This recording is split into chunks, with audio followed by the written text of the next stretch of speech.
বোনের বাসি বিয়ের জন্য কিন্তু আমি সকাল সকাল রেডি হয়ে গেছি আর মামার বাড়িও চলে যাচ্ছি। তো এই যে দেখো আমি গিয়ে দেখেছি বাসি বিয়ের কিন্তু পর্ব শুরু হয়ে গেছে। আর আমার মিষ্টি বোনটাকে কীরকম লাগছে তোমরা কিন্তু কমেন্ট সেকশনে অবশ্যই জানিও। আর ওর জীবনটা যেন আরও সুখের হয় বিয়ের পরে সেটাও কিন্তু কমেন্ট সেকশনে জানাতে একদমই ভুলো না। আমার বোনটাকে কিন্তু আমার একদম মিষ্টি পুতুলের মতন লাগছিল। তো আমাদের একটা নিয়ম আছে পুকুর পার করা, তো সেটাই হচ্ছিল ওখানে। তো এরপরে 7 পাক ঘোরা হবে। আর এখানে আমরাও এখানেও প্রচুর এনজয় করেছি, প্রচুর ডান্স করেছি।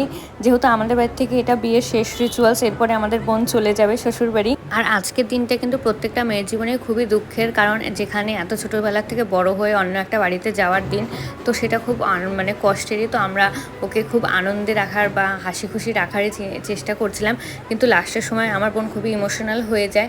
তারপরে আমরা খাওয়া দাওয়ার পর্বটাও সারি, যেহেতু আমার বোনের শ্বশুরবাড়ি অনেকটাই দূর মেতলিতে। তো আমরা খাওয়া দাওয়ার পরেই ও চলে যাবে বাড়ির দিকে রওনা হবে। আর দেখো সবাই কিন্তু খুব ইমোশনাল হয়ে গেছিলো।